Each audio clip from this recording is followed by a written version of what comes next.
Welcome back to Chinnus Cherrypicks. നമുക്കിത് നല്ല അടിപൊളി ടേസ്റ്റിലുള്ള പ്ലം കേക്ക് അല്ലെങ്കിൽ ക്രിസ്മസ് ഡ്രൈ ഫ്രൂട്ട്സ് കേക്കിൻ്റെ റെസിപ്പി കാണാം. ഇതേ റെസിപ്പി തന്നെ നിങ്ങൾക്ക് ആൽക്കഹോളിക്കും നോൺ ആൽക്കഹോളിക്കും പ്ലം കേക്ക് ഉണ്ടാക്കാനായിട്ട് യൂസ് ചെയ്യാം. നമ്മൾ ഇന്ന് നോൺ ആൽക്കഹോളിക് ഓറഞ്ച് ജ്യൂസ് വെച്ചിട്ടുള്ള പ്ലം കേക്കാണ് തയ്യാറാക്കുന്നത്. അപ്പോൾ ഡ്രൈ ഫ്രൂട്ട്സ് ഇന്ന് നമുക്ക് 1 മണിക്കൂർ മുതൽ 10 മണിക്കൂർ വരെ പുറത്ത് വെച്ചിട്ട് സോക്ക് ചെയ്യാം. അതല്ലാന്നുണ്ടെങ്കിൽ ഫ്രിഡ്ജിൽ വെച്ചിട്ട് ഒരു 3 ദിവസമൊക്കെ സോക്ക് ചെയ്യാം. ഇന്നിപ്പോൾ ലാസ്റ്റ് മിനിറ്റ് ഞാൻ വീഡിയോ ഇടുന്നതുകൊണ്ട് നിങ്ങളിത് ഒരു ദിവസമായിരിക്കും സോക്ക് ചെയ്യാൻ പോകുന്നത്. ഓൾറെഡി ആൽക്കഹോളിൽ സോക്ക് ചെയ്ത് വെച്ചിരിക്കുന്ന ഡ്രൈ ഫ്രൂട്ട്സ് കയ്യിലുണ്ടെങ്കിലും ഇതേ റെസിപ്പി തന്നെ ബാക്കി ഫോളോ ചെയ്യാം. കേക്കിനുള്ള റെസിപ്പിയാണ് പറയുന്നത്. അപ്പോൾ നമുക്കിതെങ്ങനെ ഉണ്ടാക്കുന്നതെന്നുള്ളത് കാണാം. ആദ്യം നമുക്ക് 1 കപ്പ് ഡ്രൈ ഫ്രൂട്ട്സ് അളന്നെടുക്കാം. നിങ്ങൾക്ക് ഇഷ്ടമുള്ള ഡ്രൈ ഫ്രൂട്ട്സ് ഒക്കെ യൂസ് ചെയ്യാം. ആദ്യം ഞാൻ കുറച്ച് മിക്സഡ് ബെറീസും ആപ്രിക്കോട്ട്സും ഫിക്സും ഒക്കെയാണ് ചേർത്ത് കൊടുക്കുന്നത്. ഇതിങ്ങനെ കവറിൽ വാങ്ങിക്കാൻ കിട്ടുന്നതാണ്. ഞാനിതിൽ നട്ട്സ് എടുത്ത് മാറ്റിയിട്ട് ഫ്രൂട്ട്സ് മാത്രമാണ് ചേർത്ത് കൊടുക്കുന്നത്. ഇതിന് പകരമായിട്ട് നിങ്ങൾക്ക് ഇതേ അളവിൽ ഡേറ്റ്സോ ക്രാൻബെറീസ് മാത്രമായിട്ടോ ആപ്രിക്കോട്ടോ ഒക്കെ ചേർത്ത് കൊടുക്കാം. ഇനി അതേ അളവിൽ തന്നെ കറുത്ത മുന്തിരിയും മിക്സ് ആയിട്ട് എടുത്തത് ചേർത്ത് കൊടുക്കാം. കൂടുതലും കറുത്ത മുന്തിരി ചേർത്ത് കൊടുക്കാനായിട്ട് ശ്രദ്ധിക്കുക. എൻ്റേത് തീരെ ക്വാളിറ്റി ഇല്ലാത്തതുകൊണ്ടിട്ടാണ് കൂടുതലും ഗോൾഡൻ റൈസൻസ് യൂസ് ചെയ്തിരിക്കുന്നത്. ഇനി ഇതേ അളവിൽ തന്നെ നമുക്ക് ടൂട്ടി ഫ്രൂട്ടി ചേർത്ത് കൊടുക്കാം. അപ്പോൾ ഒരേ അളവിൽ നമ്മൾ 3 എണ്ണം എടുത്തിട്ടുണ്ട്. 1/3 കപ്പാണ് ഞാൻ ചേർത്ത് കൊടുക്കുന്നത്. എല്ലാത്തിൻ്റെ അളവ് ഞാൻ ഡിസ്ക്രിപ്ഷൻ ബോക്സിൽ കൊടുക്കാം.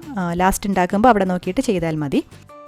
ഇത് കൂടാതെ ഗ്ലേസ്ഡ് ചെറീസ് ഇതുപോലെ മേടിക്കാൻ കിട്ടുന്നത് അരിഞ്ഞ് നമ്മൾ എടുത്തിട്ടുണ്ട്. 1/3 കപ്പ് തന്നെ.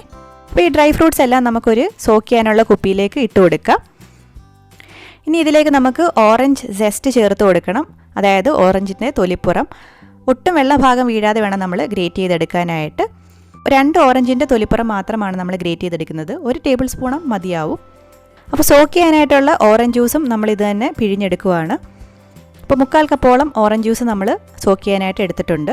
ഇനി ഈ ഓറഞ്ച് സെസ്റ്റും ഓറഞ്ച് ജ്യൂസും നമുക്ക് ഈ കുപ്പിയിലേക്ക് ഒഴിച്ചു കൊടുക്കാം. നല്ലപോലെ ഒന്ന് മിക്സാക്കി എടുക്കാം. ഇനി ഇത് അടച്ച് നമുക്ക് സോക്ക് ആവാനായിട്ട് മാറ്റി വെക്കാം. 2 മണിക്കൂർ മുതൽ 8 മണിക്കൂർ വരെ നമുക്ക് റൂം ടെമ്പറേച്ചറിൽ ഇത് മാറ്റി വെക്കാം. ഫ്രിഡ്ജിൽ വെക്കുകയാണെന്നുണ്ടെങ്കിൽ 3 ദിവസം വരെ സോക്ക് ചെയ്യാം. ഞാനിത് രാത്രിയിൽ സോക്ക് ചെയ്യാൻ വെച്ചിട്ട് ഓവർനൈറ്റ് റെഫ്രിജറേറ്റ് ചെയ്യുമായിരുന്നു. രാവിലെ ഒരു 10 മണിയായപ്പോൾ എടുത്ത് പുറത്ത് വെച്ചിട്ട് ഉച്ച തിരിഞ്ഞിട്ടാണ് ഞാൻ കേക്ക് ഉണ്ടാക്കുന്നത്. തണുപ്പ് പോകാൻ വേണ്ടിയിട്ടാണ് നേരത്തെ പുറത്തെടുത്ത് വെക്കുന്നത്. കേക്ക് ഉണ്ടാക്കാൻ തുടങ്ങുമ്പോൾ ഇതിൻ്റെ ജ്യൂസസ് സെപ്പറേറ്റ് ചെയ്യാനായിട്ട് ഇതുപോലൊരു അരിപ്പയിൽ കൂടി ഒഴിച്ച് മാറ്റി വെക്കുക. ഈ ഡ്രെയിൻഡ് ജ്യൂസ് നമ്മൾക്ക് പിന്നീട് ഉപയോഗിക്കാനുള്ളതാണ്. ഇനി നമുക്ക് പ്ലം കേക്കിനായിട്ടുള്ള കാരമൽ സിറപ്പ് തയ്യാറാക്കാം. അതിനായിട്ട് 1/2 കപ്പ് പഞ്ചസാരയാണ് ഞാൻ എടുത്തിരിക്കുന്നത്.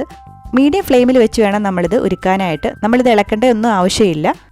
ചെറുതായിട്ട് ഉരുകി തുടങ്ങുമ്പോൾ ഇതുപോലെ പാത്രം ഒന്ന് ചുറ്റിച്ചു കൊടുക്കുക. അപ്പോൾ ഇതുപോലെ നല്ലപോലെ ഒന്ന് മെൽറ്റ് ആയതിനു ശേഷം മാത്രം നമ്മളിത് ഇളക്കാവുള്ളൂ. അല്ലെങ്കിൽ ഒരുപാട് കട്ട പിടിച്ചിട്ട് ഒരുപാട് സമയം എടുക്കും. പെട്ടെന്ന് തന്നെ ഇത് മെൽറ്റായി കിട്ടും. അതിനുശേഷവും ചെറുതായിട്ടൊന്ന് പതയ്ക്കുന്നിട വരെ ഇത് ഇളക്കി കൊടുക്കുക.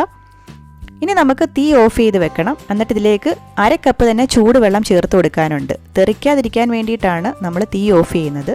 സൂക്ഷിച്ച് വേണം കുറേശ്ശെയായിട്ട് ഒഴിച്ചു കൊടുക്കാൻ. ഈ സമയത്ത് ഇത് നല്ലപോലെ തെറിക്കാൻ സാധ്യതയുണ്ട്. അപ്പം സൂക്ഷിച്ച് വേണം ചെയ്യാനായിട്ട്. ചൂടുവെള്ളം ചേർത്ത് കൊടുത്തതിന് ശേഷം നമുക്ക് തീ ഓൺ ചെയ്ത് ഒരു 2 മിനിറ്റ് എങ്കിലും ഇതൊന്ന് ഇളക്കി നല്ലപോലെ ക്രിസ്റ്റൽസ് ഒന്നും ഇല്ലാതെ മെൽറ്റാക്കി എടുക്കാം. ഇനി ഇത് തണുക്കാനായിട്ട് മാറ്റി വെക്കാം. തണുക്കുന്നതിന് മുന്നേ ഉള്ള കൺസിസ്റ്റൻസി ഇങ്ങനെയും തണുത്തതിന് ശേഷം തേൻ പോലെ ആ ഒരു കൺസിസ്റ്റൻസിയിൽ വേണം ഇതിരിക്കാനായിട്ട്. അപ്പോൾ നമ്മുടെ കാരമൽ സിറപ്പ് ഇവിടെ തയ്യാറായിട്ടുണ്ട്. ഇതാണ് കാരമൽ സിറപ്പിന് നമുക്ക് വേണ്ട കളറും കൺസിസ്റ്റൻസിയും. ഈ സിറപ്പ് തണുത്ത് കിട്ടുന്ന സമയം കൊണ്ട് ബാക്കിയൊക്കെ ചെയ്തെടുക്കാവുന്നതാണ്. അതിനായിട്ട് ഞാനിവിടെ 100 ഗ്രാം ഒരു പാക്കറ്റ് അമൂൽ ബട്ടർ എടുത്തിട്ടുണ്ട്. 100 ഗ്രാമിൻ്റെ പാക്കറ്റായിരുന്നു. റൂം ടെമ്പറേച്ചറിൽ നല്ലപോലെ ഒന്ന് സോഫ്റ്റ് ആയതിനു ശേഷം വേണം നമ്മളിത് ബീറ്റ് ചെയ്യാനായിട്ട്. ബീറ്റ് ചെയ്ത് ഈ ഒരു കൺസിസ്റ്റൻസി ആയി കഴിയുമ്പോഴത്തേക്ക് നമുക്ക് 1/2 കപ്പ് പൊടിച്ച പഞ്ചസാര ചേർത്ത് കൊടുക്കാം. ഞാനിന്നിവിടെ പൊടിച്ച ശർക്കരയാണ് ചേർത്ത് കൊടുക്കുന്നത്. Jaggery powder അരിച്ചെടുത്തതാണ്.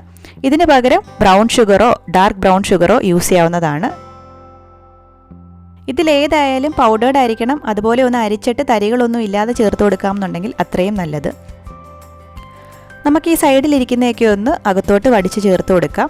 അതുപോലെ ലോ സ്പീഡിൽ തുടങ്ങി മീഡിയം സ്പീഡിലാണ് പിന്നീട് നമ്മൾ ബീറ്റ് ചെയ്തെടുക്കുന്നത്. നമ്മൾക്കിതിലേക്ക് മുട്ട ചേർത്ത് കൊടുക്കാം. 3 മുട്ടയാണ് നമ്മൾ ചേർത്ത് കൊടുക്കുന്നത്. ഓരോന്നായിട്ട് ചേർത്ത് വേണം നമ്മൾ അടിച്ചെടുക്കാനായിട്ട്. ഈ സമയത്ത് നോക്കുകയാണെന്നുണ്ടെങ്കിൽ നമ്മുടെ ബാറ്റർ ഒരുമാതിരി പാല് പിരിഞ്ഞ പോലെ കാണപ്പെടും. അത് സാരമില്ല. നമ്മൾ ലാസ്റ്റ് മൈദമാവ് ചേർത്ത് കഴിയുമ്പോഴത്തേക്കും എല്ലാം നല്ല കറക്റ്റായിട്ട് വന്നോളും. ഈ ഒരു കൺസിസ്റ്റൻസി എത്തിക്കഴിയുമ്പോൾ നമുക്ക് നേരത്തെ തയ്യാറാക്കി വെച്ചിരിക്കുന്ന കാരമൽ സിറപ്പ് ചേർത്ത് കൊടുക്കാം. ഞാൻ മുഴുവനും എടുത്തിട്ടുണ്ട്. 1/2 കപ്പോളം കാരമൽ സിറപ്പുണ്ട്. ഇനി ഇതിലേക്ക് 1 ടേബിൾ സ്പൂൺ ജാം അല്ലെങ്കിൽ മാർമലേഡ് അല്ലെങ്കിൽ ഏതെങ്കിലും പ്രിസർവ് ചേർത്ത് കൊടുക്കാം. ഇനി ഇതിലോട്ട് നമുക്ക് 1 ടേബിൾ സ്പൂൺ നമ്മുടെ ഡ്രൈ ഫ്രൂട്ട് സോക്ക് ചെയ്തിട്ടുള്ള ജ്യൂസ് നമ്മൾ ഡ്രെയിൻ ചെയ്തെടുത്തിട്ടില്ലായിരുന്നോ, അത് ചേർത്ത് കൊടുക്കാം. അതോടൊപ്പം തന്നെ വെനില എസൻസും ചേർത്ത് കൊടുക്കാം. 1/4 ടീസ്പൂൺ വെനില എസൻസ് ചേർത്ത് കൊടുക്കാം. ഇനി ഇതെല്ലാം കൂടി നല്ലപോലെ ഒന്ന് ബീറ്റ് ചെയ്തെടുക്കാം. ഇനി ഇതിലേക്ക് നമുക്ക് ഡ്രൈ ഇൻഗ്രീഡിയൻസ് ചേർത്ത് കൊടുക്കണം. അതിനായിട്ടൊരു ബൗളിലോട്ട് നമുക്ക് ഡ്രൈ ഇൻഗ്രീഡിയൻസ് ഇട്ട് കൊടുക്കാം. 1 കപ്പും 2 ടേബിൾ സ്പൂണുമാണ് മൈദ എടുത്തിരിക്കുന്നത്. 160 ഗ്രാം മൈദയാണ് ടോട്ടൽ. 1 കപ്പ് 140 ഗ്രാം ആയിരുന്നു. ഇനി 1 ടീസ്പൂൺ ബേക്കിംഗ് പൗഡർ ചേർത്ത് കൊടുക്കാം. 1/8 ടീസ്പൂൺ ബേക്കിംഗ് സോഡ ചേർത്ത് കൊടുക്കാം. 1/4 ടീസ്പൂൺ ഏലക്കാപ്പൊടി ചേർത്ത് കൊടുക്കാം. 1/4 ടീസ്പൂൺ പട്ട പൊടിച്ചത് സിനമൺ പൗഡർ ചേർത്ത് കൊടുക്കാം. ഇനി 1/8 ടീസ്പൂൺ വീതം ഗ്രാമ്പു പൊടിച്ചതും ചുക്ക് പൊടിയും നട്ട്മെഗ് അല്ലെങ്കിൽ ജാതിക്ക പൊടിയും ചേർത്ത് കൊടുക്കാം. അതോടൊപ്പം തന്നെ 1/4 ടീസ്പൂൺ ഉപ്പും കൂടി ചേർത്ത് നല്ലപോലെ മിക്സാക്കി എടുക്കാം. ഞാനൊരു 4 ഗ്രാമ്പു ഇടികല്ലിൽ വെച്ച് പൊടിച്ചെടുത്തതാണ്. ബാക്കിയും നിങ്ങൾക്ക് ഇതുപോലെ തന്നെ പൊടിച്ചെടുക്കാവുന്നതാണ്. അപ്പം നമ്മുടെ ഡ്രൈ ഇൻഗ്രീഡിയൻസ് ഇവിടെ റെഡി ആയിട്ടുണ്ട്. ഇനി നമുക്ക് ഡ്രൈ ഫ്രൂട്ട്സും നട്ട്സും റെഡിയാക്കി എടുക്കാം. അതിനായിട്ട് നേരത്തെ വെള്ളം ഡ്രെയിൻ ആവാൻ വേണ്ടി മാറ്റി വെച്ച ഡ്രൈ ഫ്രൂട്ട്സ് ചേർത്ത് കൊടുക്കാം. ഇതിലോട്ട് 1/2 കപ്പ് ചോപ്ഡ് കാഷ്യൂസ് അണ്ടിപ്പരിപ്പ് ചേർത്ത് കൊടുക്കാം. ഞാനൊരു 1.5 ടേബിൾ സ്പൂൺ മിക്സഡ് നട്ട്സും കൂടെ ചേർത്ത് കൊടുത്തിട്ടുണ്ട്. നമ്മുടെ ഡ്രൈ ഫ്രൂട്ട്സിൽ ബാക്കി വന്നതാണ്. ഇനി ഇതൊരു 3 ടേബിൾ സ്പൂൺ മൈദ ചേർത്ത് നല്ലപോലെ ഒന്ന് മിക്സാക്കി എടുക്കാം. ഇങ്ങനെ ചെയ്തില്ല എന്നുണ്ടെങ്കിൽ ബേക്ക് ചെയ്യുന്ന സമയത്ത് ഇതൊക്കെ അങ്ങ് താന്ന് കേക്കിൻ്റെ അടിയിൽ താന്ന് പോകാതിരിക്കാൻ വേണ്ടിയിട്ടാണ് നമ്മൾ നട്ട്സും ഡ്രൈ ഫ്രൂട്ട്സും ഒക്കെ ഇങ്ങനെ മൈദയിൽ കോട്ട് ചെയ്തെടുക്കുന്നത്. ഇനി നമുക്ക് ഡ്രൈ ഇൻഗ്രീഡിയൻസ് നമ്മുടെ വെറ്റ് ഇൻഗ്രീഡിയൻസിലോട്ട് ചേർത്ത് കൊടുക്കാം. ഒരു അരിപ്പയിൽ കൂടി വേണം നമ്മളിത് ചേർത്ത് കൊടുക്കാനായിട്ട്. ഒരുപാടിട്ടങ്ങ് മിക്സ് ചെയ്യല്. ഞാൻ ഏറ്റവും ചെറിയ സ്പീഡിലിട്ടൊന്ന് ബീറ്റ് ചെയ്തെടുക്കുവാണ്. ഇതിന് പകരം നമ്മുടെ വിസ്ക് വെച്ച് പതുക്കെ ഒരു സൈഡിലോട്ട് മിക്സ് ചെയ്തെടുത്താലും മതി. ഇതുപോലെ 3-4 ബാച്ചായിട്ട് വേണം നമ്മൾ ചേർത്ത് കൊടുക്കാനായിട്ട്. മിക്സ് ചെയ്യുമ്പോൾ ജസ്റ്റ് ഒന്ന് മിക്സ് ചെയ്തിട്ട് നിർത്തുക. ഏറ്റവും ചെറിയ സ്പീഡിലിട്ടാണ് നമ്മൾ മിക്സ് ചെയ്യുന്നത്. അവസാനത്തെയും കൂടി ചേർത്ത് കൊടുത്ത് ഒരു സ്പാച്ചില വെച്ച് ഇതുപോലെ ജെൻറ്റിലായിട്ട് കട്ട് ആൻഡ് ഫോൾഡ് മെത്തേഡിലാണ് നമ്മൾ ഇത് മിക്സ് ചെയ്തെടുത്തത്. ഒരുപാടിട്ട് മിക്സ് ചെയ്യേണ്ട ആവശ്യമില്ല. ഈ സമയത്ത് ഈ ഒരു കൺസിസ്റ്റൻസിയിലല്ല ടൈറ്റാണ് ബാറ്റർ എന്ന് തോന്നുവാണെങ്കിൽ നമ്മൾ സോക്ക് ചെയ്ത ജ്യൂസ് 1 ടേബിൾ സ്പൂൺ അല്ലെങ്കിൽ ഒരു 2 ടേബിൾ സ്പൂൺ ചേർത്ത് കൊടുക്കാം. എനിക്കിപ്പോൾ അതിൻ്റെ ഒന്നും ആവശ്യം വേണ്ടി വന്നില്ല. ഇനി ഇതിലേക്ക് നമ്മുടെ ഫ്രൂട്ട്സ് ആൻഡ് നട്ട്സ് ചേർത്ത് കൊടുത്ത് നേരത്തെ പോലെ തന്നെ ജെൻറ്റിലായിട്ട് കട്ട് ആൻഡ് ഫോൾഡ് മെത്തേഡിൽ ഒന്ന് മിക്സ് ചെയ്തെടുക്കാം. ഒരുപാടിട്ട് മിക്സ് ചെയ്യേണ്ട ആവശ്യമില്ല. അപ്പോൾ ഇതുപോലെ വേണം നമ്മുടെ ബാറ്ററി ഇരിക്കാനായിട്ട്. ഒരുപാടങ്ങ് ലൂസാവാനും ഒരുപാടങ്ങ് കട്ടിയാവാനും പാടില്ല. ഇനി നമുക്കിത് കേക്ക് ടിന്നിലോട്ട് മാറ്റി കൊടുക്കാം. അപ്പോൾ നിങ്ങൾ ഏറ്റവും ആദ്യം ചെയ്യേണ്ട കാര്യമാണ് ഞാനിപ്പോൾ കാണിക്കുന്നത്. കേക്ക് ടിൻ ഒന്ന് തയ്യാറാക്കി വെക്കണം. സാധാരണ പോലെയല്ല, ഇത് ഡ്രൈ ആവാതിരിക്കാൻ വേണ്ടിയിട്ട് നമ്മൾ പാർച്ച്മെൻറ്റ് പേപ്പർ അല്ലെങ്കിൽ ബട്ടർ പേപ്പർ ചേർത്ത് കൊടുക്കണം. അപ്പോൾ ഇതുപോലെ അളവെടുത്ത് കട്ട് ചെയ്തെടുക്കാം. അതുപോലെ സൈഡിലും ബട്ടർ പേപ്പർ വെച്ച് കൊടുക്കണം. ഇതുപോലെ 2 ലെയർ ഉണ്ടെങ്കിലാണ് ഒരുപാട് ഡ്രൈ ആവാതെ നമ്മുടെ സൈഡ്സൊക്കെ കിട്ടുന്നത്. ഞാനിതൊന്ന് ഒട്ടിയിരിക്കാൻ വേണ്ടിയിട്ട് നമ്മുടെ നേരത്തെ ബട്ടറിൻ്റെ ആ ഒരു പേപ്പർ ഒന്ന് വെച്ചിട്ടൊന്ന് കോട്ട് ചെയ്യുവാണ്. അല്ലെങ്കിൽ കുറച്ച് എണ്ണ തടവി കൊടുത്താലും മതി.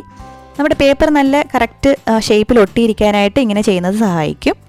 നമ്മുടെ ടിൻ ഇവിടെ റെഡിയാക്കി എടുത്തിട്ടുണ്ട്. ഞാനിന്ന് 7.5 ഇഞ്ചിൻ്റെ പാനാണ് എടുത്തിരിക്കുന്നത്. ഇതേ കേക്ക് നിങ്ങൾക്ക് 7 ഇഞ്ചിൻ്റെ ഹൈറ്റുള്ള പാനിലും 8 ഇഞ്ചിൻ്റെ പാനിലും തയ്യാറാക്കി എടുക്കാവുന്നതാണ്.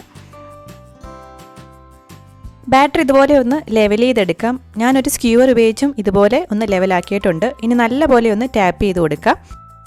അതിനുശേഷം 175 ഡിഗ്രി സെൽഷ്യസിൽ 45 മിനിറ്റ് മുതൽ 1 മണിക്കൂർ വരെ ബേക്ക് ചെയ്തെടുക്കാം. എനിക്കിന്ന് കൃത്യം 1 മണിക്കൂർ എടുത്തു ഇത് ബേക്കായി കിട്ടാനായിട്ട്. ഓരോ അവൻ്റെ അനുസരിച്ച് സമയം അങ്ങോട്ടും ഇങ്ങോട്ടും മാറും. 50 മിനിറ്റ് ആകുമ്പോൾ ഒന്ന് തുറന്ന് നടുക്ക് വശത്ത് ഒരു ടൂത്ത് പിക്കോ സ്ക്യൂവറോ ഇൻസേർട്ട് ചെയ്ത് നോക്കുക. ബേക്ക് ആയിട്ടില്ല എന്നുണ്ടെങ്കിൽ ഒരു 10 മിനിറ്റും കൂടി ഇത് ബേക്ക് ചെയ്യുക. അപ്പോൾ നമ്മുടെ 1 മണിക്കൂറായിട്ടുണ്ട്. നല്ലപോലെ ബേക്കായി കിട്ടിയിട്ടുണ്ട്.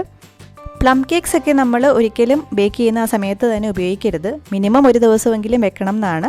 ഞാനിപ്പോൾ ഓവർനൈറ്റ് ഇത് കൂളാവാനായിട്ട് മാറ്റി വെച്ചിട്ടുണ്ട്. അതിനുശേഷം മാത്രമേ ടേസ്റ്റും ആ ഒരു ടെക്സ്ചറും ഒക്കെ വരത്തുള്ളൂ. അപ്പോൾ അതിന് മുന്നേ ആയിട്ട് ഒരു സ്ക്യൂവർ വെച്ചിട്ടോ അല്ലെങ്കിൽ ടൂത്ത് പിക്ക് വെച്ചിട്ടോ ഇതുപോലെ ഹോൾ ഇട്ട് കൊടുക്കുക. എന്നിട്ട് നമുക്കിതിൽ ഒന്നെങ്കിൽ ആൽക്കഹോൾ അപ്ലൈ ചെയ്യാം, അല്ലാന്നുണ്ടെങ്കിൽ ഓറഞ്ച് ജ്യൂസ്. ഞാനിന്നിപ്പോൾ ഡ്രൈ ഫ്രൂട്ട്സ് സോക്ക് ചെയ്ത് നമ്മൾ അരിച്ച് മാറ്റി വെച്ച ആ ജ്യൂസാണ് ബ്രഷ് ചെയ്ത് കൊടുക്കുന്നത്. അപ്പോൾ ചൂട് മാറുന്നതിന് മുന്നെയാണ് ഞാനിത് ബ്രഷ് ചെയ്ത് കൊടുക്കുന്നത്. പുറത്തെടുത്ത് ഒരു 15 മിനിറ്റ് ആയതിനു ശേഷം ഇങ്ങനെ ചെയ്യുന്നത് ആ പുറമൊക്കെ ഒന്ന് സോഫ്റ്റ് ആകാനായിട്ടും നല്ലൊരു ഫ്ലേവർ കൊടുക്കാനായിട്ടും സഹായിക്കും. ഇങ്ങനെ ചെയ്യുന്നതിന് ഫീഡ് ചെയ്യുക എന്നാണ് പറയുന്നത്. പണ്ടൊക്കെ ഒരുപാട് കാലം പ്ലം കേക്ക് വെക്കുമായിരുന്നു. അങ്ങനെ ആകുമ്പോൾ ആൽക്കഹോളാണ് ഫീഡ് ചെയ്യേണ്ടത്. ഓറഞ്ച് ജ്യൂസ് വെച്ചിട്ടാണ് നമ്മളിത് ഫീഡ് ചെയ്യുന്നുണ്ടെങ്കിൽ ഫ്രിഡ്ജിലേക്ക് മാറ്റണം 3 ദിവസം കഴിയുമ്പോൾ.